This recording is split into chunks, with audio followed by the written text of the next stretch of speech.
आज हम future builder को देखने वाले हैं। तो फ्यूचर बिल्डर को समझने के लिए ये समझना सबसे ज़रूरी है कि फ्यूचर बिल्डर की ज़रूरत हमें क्यों पेश आती है। ठीक है, तो जिस प्रोग्राम पे हम आज प्रैक्टिस करेंगे वो एक टू डू ऐप है।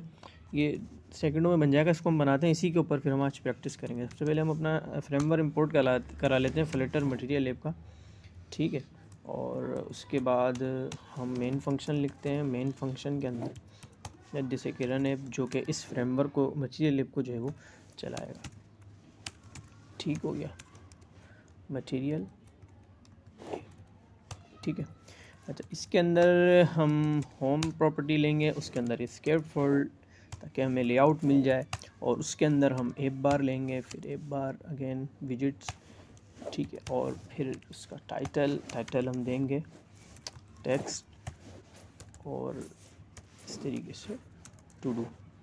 ठीक है, ये हम छोटा सा प्रोग्राम बना रहे हैं टू डू। इसका कलर, बैकग्राउंड जो कलर है वो हम कर देते हैं deep colours dot deep orange. ठीक है, और जो इसकी बॉडी है उसके अंदर हम जो डेटा लेंगे वो एक सिंपल सा लिस्ट स्टाइल होगा। ठीक है, और उसके अंदर जैसे कि टाइटल में हम दे देते हैं,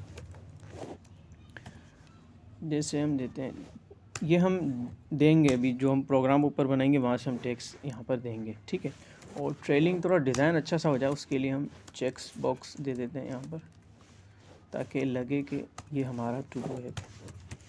वैल्यू में जैसे हम फॉल्स से देते हैं, और ऑन चेंज पे हम वैल्यू कुछ भी नहीं, वैसे डेमी सा जो है ना डेटा आ जाए। ठीक है, तो हम प्रोग्राम बनाते हैं। अच्छा, जो फ्यूचर बिल्डर है उस फ्यूचर बिल्डर को समझने के लिए हमें ये समझना ज़रूरी है कि फ्यूचर बिल्डर की क्यों ज़रूरत पेश आई, क्या ज़रूरत है। तो फ्यूचर नाम से ही है, तो दो तरह के हमारे पास फंक्शन होते हैं, एक एसिंग होता है और एक सिंक्रोनस होता है। ठीक है, दो तरह के हमारे पास फंक्शन होते हैं, एक एसिंग होता है और एक सिंक्रोनस होता है। तो हम सबसे पहले सिंक्रोनस देते हैं, जो देखते हैं, जो नॉर्मली हम प्रोग्रामिंग करते हैं वो सिंक्रोनस होता है। ठीक है, वो हम प्रैक्टिकली देखते हैं, फिर उसको देखेंगे तो हमें एसिंक्रोनस खुद समझ में आ जाएगा। ठीक है, तो हम एक फंक्शन बनाते हैं जैसे लिस्ट, और मैं कहता हूँ टास्क, और हम इसके अंदर एक लिस्ट अगेन बनाते हैं जो कि हम रिटर्न करेंगे इक्वल टू, अब मैं इसके अंदर लिखता हूँ बॉय मिल्क। ठीक है, और इसी को मैं रिटर्न कर देता हूँ। तो ये नॉर्मल फंक्शन है जो हम आमतौर पर लिखते हैं, ये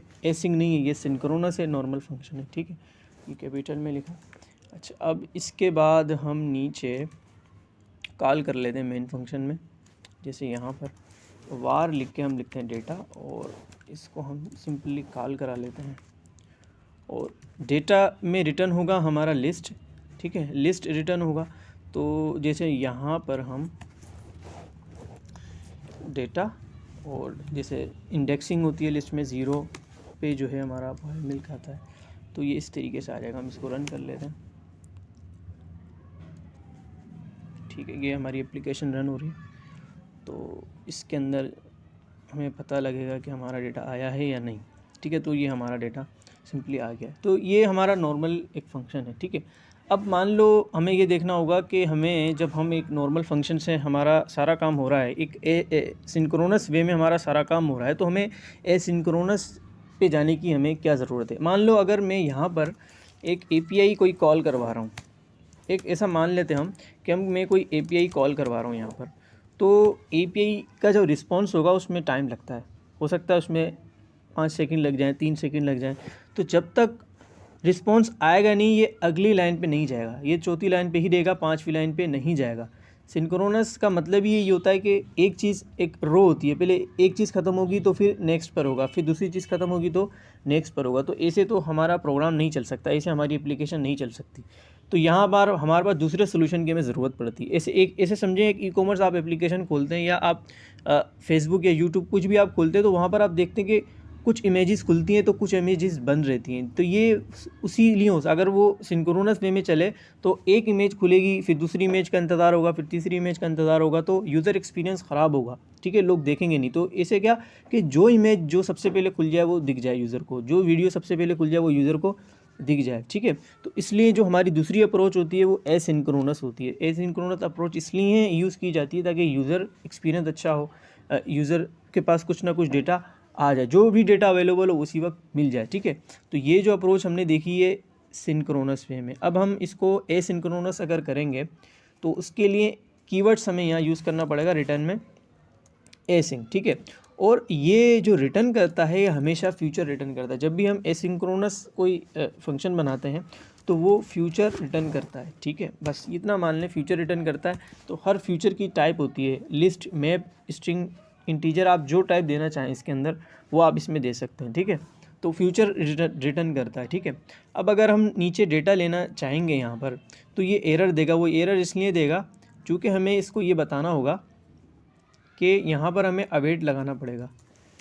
अवेट इसलिए लगाना पड़ेगा क्योंकि अवेट कीवर्ड को यूज़ करने के लिए हमें एसिंक यूज़ करना पड़ेगा, क्योंकि हम इस वक्त सिंक्रोनस बिहेवियर में काम कर रहे हैं। ये जो मैंने कोड नीचे लिख रखा है ये सिंक्रोनस बिहेवियर में लिख रखा है, ठीक है।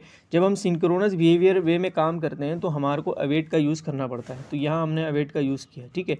तो अब ये थोड़ा मुश्किल है और डिफ़िकल्ट भी है, और समझेंगे एक तो ये जो है ना जुगाड़ हमने लगा रखा है। तो इसके लिए फ्लटर ने हमें अलग से एक विजिट दिए कि आप ये सब ना करें और एक अच्छे प्रोफेशनल वे में आप उसका यूज़ करें। तो फ्यूचर बिल्डर यहाँ पर आता है जिसकी मदद से हम ये सब काम आसानी से कर सकते हैं, ठीक है।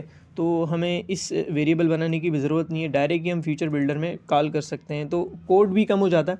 तो हम यहाँ पर फ्यूचर बिल्डर को कॉल कराते हैं। फ्यूचर बिल्डर को जब जस्ट हम इसको अब इस वक्त कॉपी कर लेते हैं और फ्यूचर बिल्डर लिखते हैं, उसके अंदर हम इसको फिर यूज़ कर लेंगे। हम यहाँ लिखते हैं फ्यूचर बिल्डर, ठीक है। अच्छा, अब फ्यूचर बिल्डर के अंदर प्रॉपर्टी होती हैं इसकी दो। एक फ्यूचर जो हमारी काम की, फ्यूचर के अंदर हम इस फंक्शन को रिटर्न करेंगे, ठीक है। तो इस फंक्शन को हम इसमें रिटर्न करेंगे और तो हमें इसकी ज़रूरत नहीं है और ना ही हमें इसको एसिंक करने की ज़रूरत है, ठीक है। अच्छा, ये यहाँ कॉल हो गया और बिल्कुल सही है। इसके बाद हमारे पास आता है बिल्डर, ठीक है। अच्छा, बिल्डर में एक तो कॉन्टेक्स्ट होता है कि जो विजिट ट्री के अंदर हमें जगह देता है कि भाई जो हम नीचे, जैसे यहाँ पर हम जो विजिट रिटर्न करने वाले हैं, यहाँ पर जो मैं आ गई, ये हमारे पास लिस्ट स्टाइल जो है जो हम रिटर्न करने वाले हैं इसकी जो है वो जगह बनाना ट्री के अंदर, तो ये उसके लिए ज़रूरी है, ठीक है। तो कॉन्टेक्स्ट उसके ज़रूरी है। इसके बाद हमारे को एक जो हमने ऊपर कॉल करवाया है तो उसके अंदर एक लिस्ट रिटर्न हुई है। तो जो लिस्ट रिटर्न हुई है वो हमें यहाँ पर अवेलेबल हो जाएगी, ठीक है। ये स्नैपशॉट असल में यहाँ से जो डेटा रिटर्न हुआ वो ये स्नैपशॉट के पास आ चुका है। तो अब अगर हम इस डेटा को एक्सेस करना चाह रहे हैं तो याद रखना कि जब हम एसिंक्रोनस वे में काम करते हैं तो एसिंक्रोनस वे में मुमकिन है कि डेटा ना मिले हमें। तो उस वक्त एप्लीकेशन के पास जब डेटा नहीं है तो एप्लीकेशन उस विजिट के अंदर डेटा पास क्या करेगी। अब मैंने अगर मिसाल के तौर पर यहाँ पर एक लिस्ट स्टाइल यहाँ रिटर्न कर दी, समझाने के लिए है कि यहाँ पर मैंने एक लिस्ट स्टाइल रिटर्न कर दी और वहाँ पर मैंने ये इस तरीके से जो है स्नैपशॉट, ठीक है, स्नैपशॉट डॉट लगा के हम डेटा लिखेंगे। डेटा के बाद हमें एक लिस्ट बन जाएगी, जैसे हम बोलेंगे कि भाई 0 पे जो डेटा है वो हमें दिया जाए। अब आप एक अक्लमंदी से इस बात को समझें कि अब अगर डेटा वहाँ से नहीं आया तो ये विजिट तो फिर एरर आएगा ना, भाई डेटा वहाँ से हमें मिला ही नहीं। यहाँ पर मान लो यहाँ पर हमारे पास डेटा नहीं है, ये हमने यहाँ से रिटर्न ही नहीं किया तो डेटा उसको मिलेगा ही नहीं। तो जब डेटा इसको मिलेगा ही नहीं तो ये रिटर्न में क्या देगा, एरर देगा। पहले हम इसको सही तरह चला लेते हैं कि ये एरर ना दे, ठीक है। हमने इसको चलाया,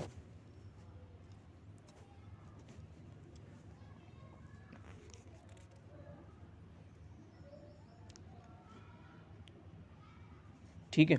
तो ये चल गया, लेकिन अगेन ये बार बार रिपीट हो रहा है। ये इसलिए रिपीट हो रहा है चूँकि डेटा मज़ीद जो है वो अवेलेबल नहीं है, जबकि विजिट्स जो है वो हमारी बार बार रिटर्न हो जा रही है। तो इस सारे मसले को हल करने के लिए, या आप यूँ समझें कि अगर मैं इसको बंद कर दूँ तो डेटा तो उसके पास पहुँचा ही नहीं, तो जब पहुँचा ही नहीं तो यहाँ डेटा अवेलेबल होगा ही नहीं, तो यूँ फिर मज़ीद एरर आएगा, ठीक है, मज़ीद एरर आएगा। तो इसके लिए हमारे पास एक तरीक़ेकार होता है, उसमें हम क्या करते हैं कि हम बोलते हैं इफ़ कि अगर स्नैपशॉट के पास डेटा हो, स्नैपशॉट हैज़ डेटा, अगर इसके पास डेटा हो तो आप तभी ये चीज़ रिटर्न करें, ठीक है, तभी ये चीज़ आप रिटर्न करें, ठीक है। इल्स अगर इसके पास डेटा ना हो तो आप क्या करें, एक सर्कुलर प्रोग्रेसिव इंडिकेटर जो है वो आप सर्कुलर प्रोग्रेसिव इंडिकेटर जो है वो आप रिटर्न कर दें। अगर डेटा ना हो तो आप इसको चला दें। अब ये जो एरर हमें इस वक्त मिल रहे थे वो सब नहीं होंगे और एप्लीकेशन बेहतर तरीके से चल सकेगी। ठीक है, तो अब ये देखें, ये सर्कुलर इंडिकेटर इसलिए है चूँकि डेटा अवेलेबल नहीं है। मुमकिन है मैंने ऊपर से ही देखें, यहाँ पर मैंने डेटा रिटर्न ही नहीं किया, तो जब डेटा है ही नहीं तो ये सर्कुलर इंडिकेटर चल रहा है और कोई एरर हमारे पास नहीं है। तो मैं देखें इसको मैं आपको दिखाऊं, अगर मैं यहाँ पर जैसे मैंने ये लिख रखा है प्रिंट API कॉल, तो ये बेसिकली चला। मैं दिखाता हूँ, यहाँ पर लिखा हुआ होगा कि API कॉल, ये लिखा हुआ API कॉल। ठीक है, तो फंक्शन बेसिकली चला। और अगर मैं नीचे भी इसको जैसे लिख देता हूँ, यहाँ पर मैं लिखता हूँ जैसे कि